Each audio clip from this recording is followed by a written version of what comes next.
Good morning to all. Please subscribe the channel and press the bell icon for more video updates. Today is 29th October of 2020 and it's a Thursday today.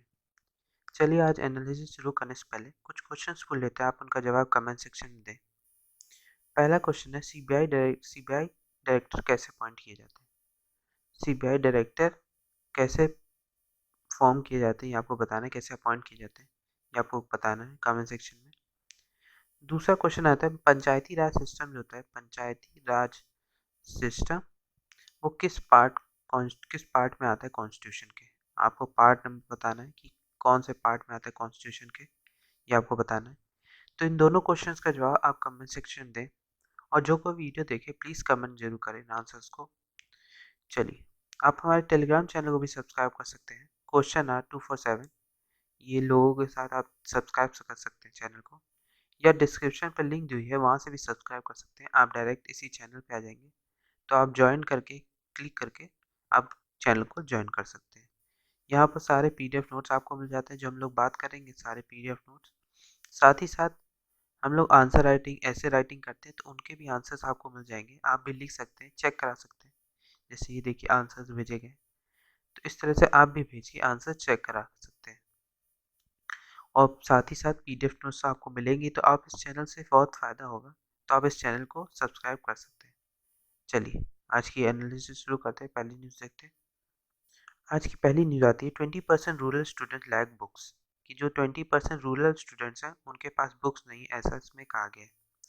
इसमें कहा गया only one in hand had access to online classes. ASER ने कहा है annual status of education report कि 10 में से एक लोगों के पास ऑनलाइन क्लासेस के लिए सुविधा है, कि मोबाइल है या लैपटॉप है, वो सुविधा है 10 में से एक, जो गांव में लोग रहते हैं उनके पास। इसमें वही बताया गया है अबाउट 20% ऐसे रूरल स्टूडेंट्स हैं जिनके पास टेक्स्ट बुक्स भी नहीं है घर में, ऐसा annual status of education report का कहना है। तो इस सर्वे हुआ था, उसमें वो ये सर्वे कराता है, ये ASER जो होता है वो एक सर्वे कराता है। सितंबर में सर्वे हुआ, उसमें बताया गया 6 मंथ ऑफ स्कूल क्लोजर जो था कोविड-19 कारण, आंध्र प्रदेश में देखा गया less than 35% of children had text books, कि 35% से भी कम बच्चों के पास कॉपी किताब थी। और क्या कहते हैं देखा गया 60% है, ओनली 60% है टेक्स्ट बुक इन राजस्थान की, 60% बच्चों के पास टेक्स्ट बुक थी राजस्थान में।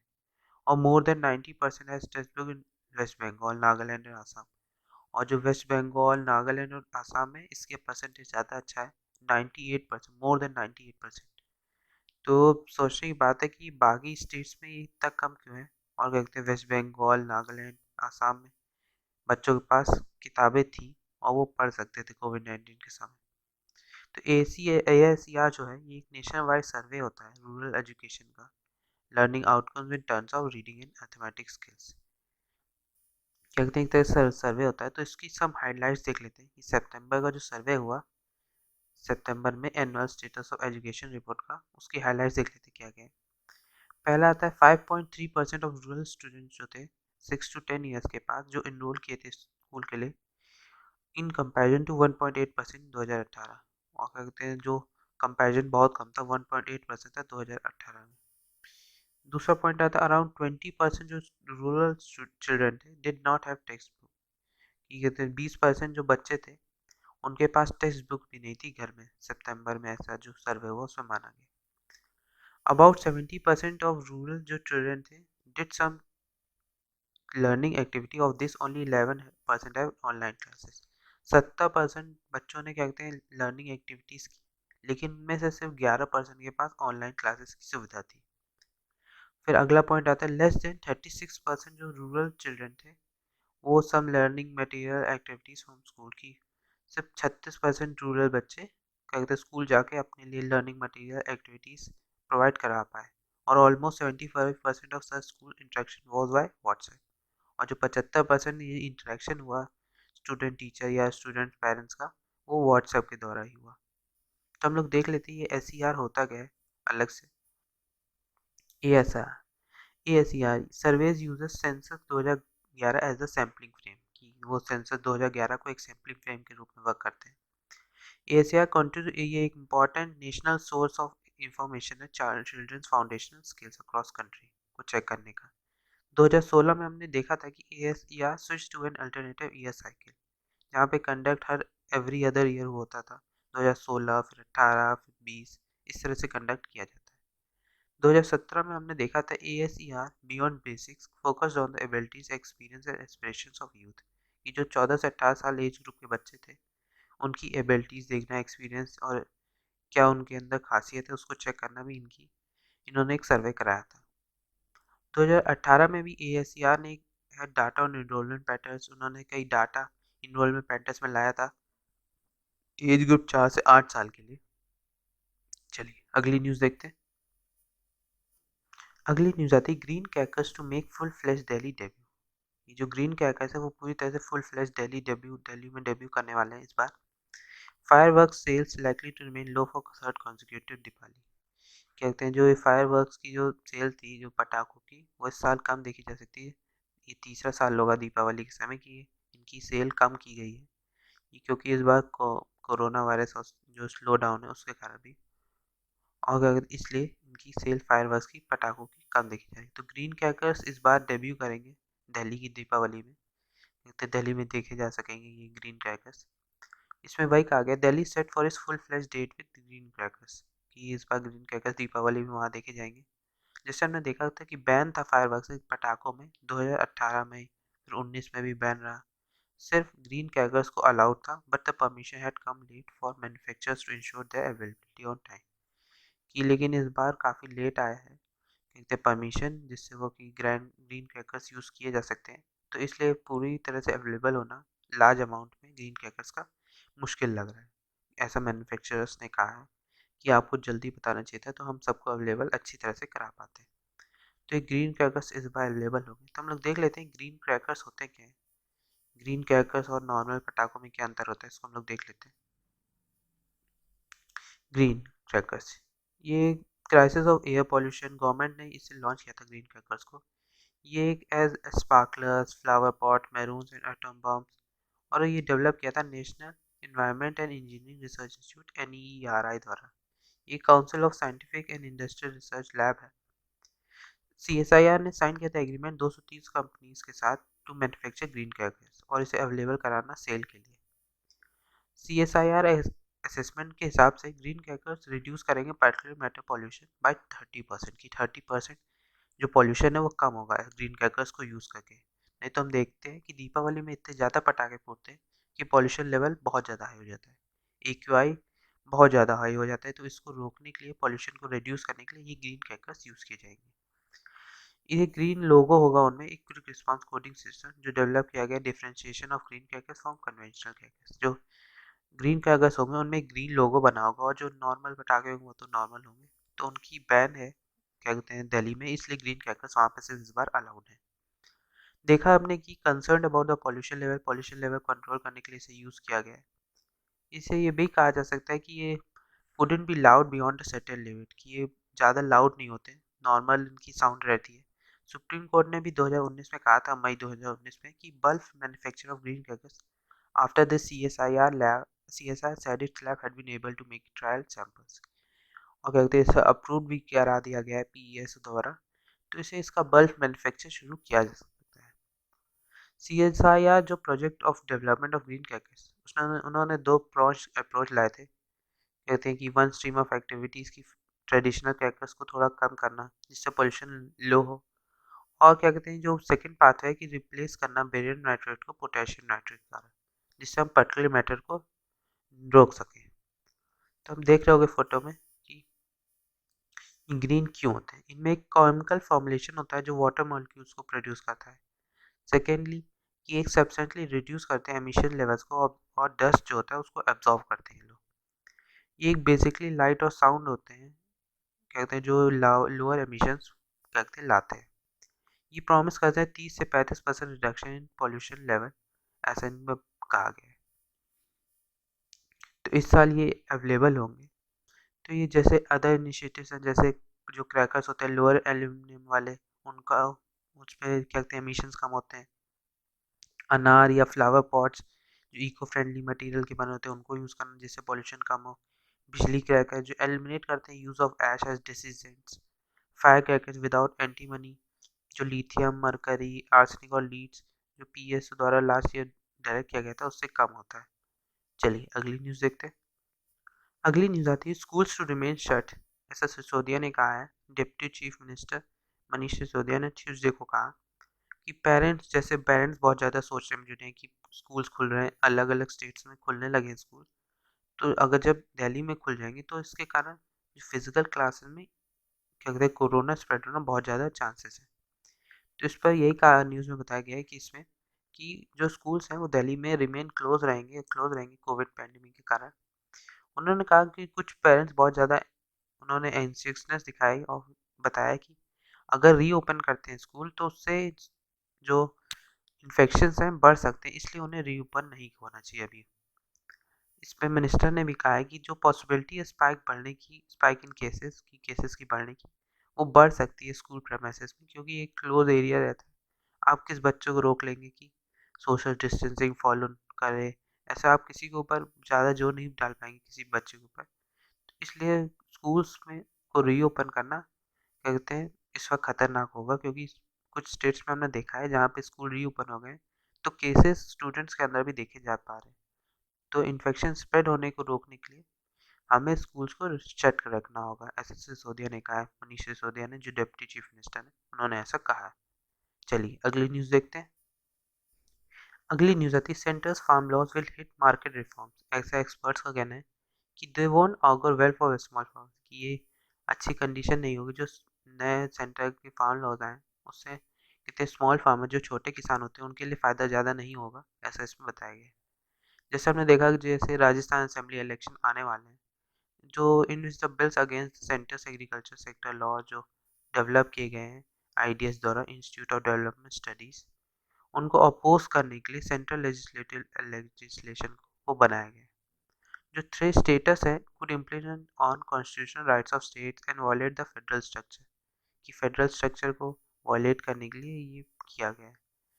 तो राजस्थान असेंबली सेशन से पहले क्या कहते हैं ये सेंटर के जो फॉर्म लॉज हैं ये इम्प्लीमेंट कर रहे हैं वहाँ पे, तो इसलिए वो असेंबली इलेक्शन में उसे अपोज किया जाएगा। जैसे पंजाब ने पूरी तरह से एक लॉ ला के रोक दिया है कि वो उनके जो सेंटर के फार्म लॉज हैं वो पंजाब में लगेंगे नहीं। तो इस तरह से राजस्थान भी सोच रही है कि अपने स्टेट में ऐसा कर ले। चलिए अगली न्यूज़ देखते हैं। आज का पहला एडिटोरियल आता है टू टुगेदर, कि जैसे हमने देखा कि अपनी टाइज यूएस टाइज के साथ अच्छा बनाने के लिए स्ट्रेंथन करना अपना रिलेशन यूएस के साथ, इंडिया ने कई वर्क किए हैं। जैसे उन्होंने अपना डिस्प्यूट जो चल रहा चाइना को उसको भी क्या कहते हैं कंट्रोल करने के लिए यूएस के साथ अपने रिलेशन अच्छे करने की इसमें बात की गई है। तो इसमें पूरे में बेका के बारे में बताया गया, जो जैसे हमने साइन किया है basic exchange and cooperation agreement geospatial cooperation के ऊपर। तो इस तरह से कई बातें की गई, जैसे हमने कई हेल्थ और कोविड-19 ऑपरेशंस के लिए strategic petroleum reserves in US, renewable energy, space, cyber space, counter terrorism और काउंटर नारकोटिक्स के लिए भी एरिया में भी हम लोग ने कई बातें की हैं और कई उन पर एग्रीमेंट साइन किए हैं। तो इससे रिलेशन हमारे यूएसए के साथ अच्छे हों, तो उसमें पूरे में बेका के बारे में बताया गया है। तो हम लोग देख लेते हैं कि क्या है बेका, basic exchange and cooperation agreement. Basic exchange and cooperation agreement, India और यूएसए ने अभी साइन किया है इसे, basic exchange and cooperation agreement geospatial cooperation के लिए। ये 2+2 इंडिया यूएस मिनिस्ट्रियल डायलॉग है, अक्टूबर 27 को साइन किया गया है। ये agreement will give India access to extremely accurate geospatial data की, जिससे इंडिया पूरी तरह से एक्यूरेट जो जियोस्पैटियल डाटा है उसे यूज़ कर सके कई मिलिट्री एप्लीकेशंस में। ये फाइनल ऑफ 3 बेसिक एग्रीमेंट्स जो हैं उनमें से एक है, जो क्लोज पार्टनर्स हैं साइन करते हैं। क्लोज पार्टनर्स इनेबलिंग एक inter operability of forces, exchange of sensitive and classified information के लिए ये यूज़ होगा। वाइल द अदर जो रिलेट करते हैं वो sharing military logistics, enabling secure communication बनाए रखने के लिए, इसलिए हेल्प होगा। इसमें क्या क्या शेयर किया गया है? Item that can be exchange including maps, nautical and aeronautical charts, commercial and other unclassified imagery, उनको इसमें शेयर किया गया। इससे क्या स्टॉप होगा? What stopped it? कि बेका had under discussion for over a decade, की ओवर अ डिकेड इसे डिस्कशन में था ये, इसलिए लेकिन ब्लॉक कर दिया गया था यूपीए गवर्नमेंट के द्वारा, कि कंसर्न की सिक्योरिटी फोर्सेस की कंसर्न्स के ऊपर, कि उससे हमारी सिक्योरिटी डैमेज हो सकती है। और इसे एक protection of classified information and access to classified libraries in India के लिए इसे ब्लॉक कर दिया गया था उस वक्त। इंडिया अर्लियर ये भी कहा गया था कि agreement to share logistic military logistic जिसे कंसिडर किया गया था मोस्ट पॉलिटिकल कंसर्न्स के रूप में। किस तरह से हेल्प करेगा इंडिया को? डाटा शेयरिंग बहुत ही ज़्यादा हेल्पफुल होगा। Is a two way street. जिस तरह से जैसे इंडिया यूएस का डाटा यूज़ कर पाएगा वैसे ही यूएस भी इंडिया का डाटा यूज़ कर पाएगा। तो इंडिया को हेल्पफुल होगा कि वो मिलिट्री ग्रेड डाटा जो है उसे यूज एक्सेस कर सके और जो टारगेट कोऑर्डिनेट्स सेट करने के लिए हेल्प हो। एग्जाम्पल जैसे हम कह सकते हैं कि मिलिट्री ग्रेड कोऑर्डिनेट्स जो है वो हेल्प करेंगे direct missiles of air launch bomb की टेरर लोकेशन में जाने के लिए जो नेबरहुड कंट्रीज है उनमें। डाटा रिसीव जो है under the agreement will be useful for long range navigation की जो लॉन्ग रेंज नेविगेशन है उनके लिए भी डाटा हेल्पफुल होगा। जैसे हम जानते हैं कि एक बायलैटरल एग्रीमेंट है, India will also be expected to share similar data with US की। इंडिया भी शेयर करे डाटा अपना सिमिलर वे में जैसे यूएस अपना शेयर करेगा डाटा, तो उसी तरह से जो इंडिया का डाटा है वो भी शेयर होगा यूएस के साथ। चलिए अगली न्यूज़ देखते हैं हम लोग। अगला एडिटोरियल आता है रियल इस्टेट। कहते हैं पीपल पार्टिसिपेशन पॉलिटिकल प्रोसेस में जम्मू कश्मीर के बहुत ज़्यादा ज़रूरी है। उसी से स्टेबिलिटी आ पाएगी उसकी ग्रोथ के लिए जम्मू कश्मीर। जैसे वो यूनियन टेरिटरी है तो इस हमने पहली बार देखा था इस अभी कि अब जो लॉज आए 26 अक्टूबर को जो लैंड लॉस चेंज हुए हैं तो उसमें कहा गया है कि जो हुआ नॉट जो कोई भी खरीद सकता है वहाँ पे लैंड कहते हैं जम्मू एंड कश्मीर में जो परमानेंट रेजिडेंट ना हो यूनियन टेरिटरी का वो भी खरीद सकता है। और उनके कई लॉज हैं जैसे कि एग्रीकल्चर लैंड के लिए ही यूज़ हो। अगर किसी और एग्रीकल्चर अगर नॉन एग्रीकल्चर पर्पसेस के लिए यूज़ होना है तो उसे आपको डिस्ट्रिक्ट कलेक्टर से आपको कहते हैं परमिशन लेनी होगी तभी उसे आप यूज़ कर सकेंगे। गवर्नमेंट ने ये भी ऐड किया है कि इंकरेजमेंट इन्वेस्टमेंट बढ़ाने के लिए और पीस और प्रोग्रेस लाने की जम्मू कश्मीर के लिए ये बहुत ज़्यादा ज़रूरी है। इसमें ये भी कहा गया जैसे हमने देखा कि फ्री मूवमेंट ऑफ पीपल और एक इंटीग्रेटेड नेशनल मार्केट डेवलप करेगी, एडवांस डेवलपमेंट लाएंगी इंडिया की गवर्नमेंट गवर्नेंस स्ट्रक्चर में जो एक फियर्स और कंसर्न्स लाएगा लोकल पॉल्यूशन और पॉपुलेशंस में। तो जैसे हमने देखा कि जो रेगुलेट ओनरशिप और ट्रांसफर लैंड जो आता है आर्टिकल 371 ऑफ द कॉन्स्टिट्यूशन में, तो क्या कहते हैं उसमें उस तरह की लॉज में चेंजमेंट लाना जम्मू कश्मीर के लिए सोचने की बात है। इसमें एट लास्ट कहा गया है कि there is no wisdom in pushing through measures aimed to promote investment की किसी तरह की ज़रूरत नहीं है कि हम इसे पुश आउट करें कि इन्वेस्टमेंट्स को रोकें कि एंड करें जो एक पॉलिटिकल वो लैटिलिटी लाएगा। तो सेंटर की पॉलिसी टुवर्ड जम्मू कश्मीर एक बटरस्ट है, एक रोबस्ट पॉलिटिकल प्रोसेस है जो इनेबल करेगा पीपल्स पार्टिसिपेशन जिससे लोग बाहर आएंगे इसको पार्टिसिपेट इस वे में करने के लिए। अब लैंड लोग बेचेंगे लोगों का, लोग कहीं इन और इन्वेस्ट करेंगे तो एक तरह की स्टेबिलिटी लाना ग्रोथ और डेवलपमेंट के साथ। तो क्या कहते हैं ये बहुत ज़्यादा हेल्पफुल होगा। तो ये नए लैंड लॉस क्या है इसको हम लोग देख लेते हैं। पहला जैसे है कि न्यू लैंड जो होगी वो and the exclusive rights of the permanent residents of the over the land in the country. नए लॉ जो लॉज हैं वो पूरी तरह से exclusive rights of the permanent residents होगी उन्हीं की पूरी तरह से राइट होगी। जो पीपल इंक्लूड करते हैं इन्वेस्टर्स जो जम्मू कश्मीर के अब वो खरीद सकते हैं लैंड वहाँ पे। यहाँ पे एग्रीकल्चर लैंड से नॉन एग्रीकल्चर पर्पसेस के लिए नहीं यूज़ हो सकेगी जब तक आप डिस्ट्रिक्ट कलेक्टर से परमिशन नहीं लेंगे। लैंड ट्रांसफ़र की जा सकती है फेवर ऑफ पर्सन किसी भी पर्सन के लिए या किसी इंस्टीट्यूशन के लिए या किसी हेल्थ केयर या सीनियर सेकेंडरी या हायर सेकेंडरी या स्पेशलाइज्ड एजुकेशन पर्पस के लिए। तो इसकी क्या कहते हैं लैंड जो नए लैंड लॉज हैं या जो चेंजमेंट आया लैंड लॉज में तो ये सब है। चलिए अगली न्यूज़ देखते हैं। अगली न्यूज़ आती है ISRO to launch satellite EOS 01 on November 7 की। नवंबर 7 में इसरो की नई सैटेलाइट लॉन्च होने वाली है EOS 01। तो ये जो सैटेलाइट होगी वो अर्थ ऑब्जर्वेशन सैटेलाइट है। ये 9 international customer spacecraft on board polar rocket PSLV-C49 from the space port of Sriharikota Andhra Pradesh से लॉन्च किया जाएगा। ये क्या कहते हैं फर्स्ट लॉन्च है इसरो द्वारा सिंस कोविड-19 के बाद ये पहला लॉन्च है। कहते हैं काफ़ी सारी सैटेलाइट्स इस बार लॉन्च होनी थी इस साल लेकिन इस कोरोना वायरस लॉकडाउन कारण इसे क्या कहते हैं इसमें अब डिस्टर्बेंस आ गया है इसको क्या कहते हैं लॉन्च में इस साल क्योंकि लेकिन अगले साल तक कई जो मिशन है कई स्पेस मिशन है 10 स्पेस मिशन जो वेटिंग में है वो हो सकते हैं लॉन्च। इसमें ये भी कहा है जो the customer satellite are being launch under commercial agreement कि new space limited limited department of space the space agency से जो कस्टमर सैटेलाइट्स होती है वो लॉन्च की जाती है कमर्शियल एग्रीमेंट्स के ऊपर न्यू स्पेस इंडिया लिमिटेड के द्वारा। चलिए आज के लिए इतना ही। Thank you very much. अगर आपने चैनल को सब्सक्राइब नहीं किया तो चैनल को सब्सक्राइब कर दें और प्लीज़ लाइक बटन जरूर दबा दें। Thank you very much.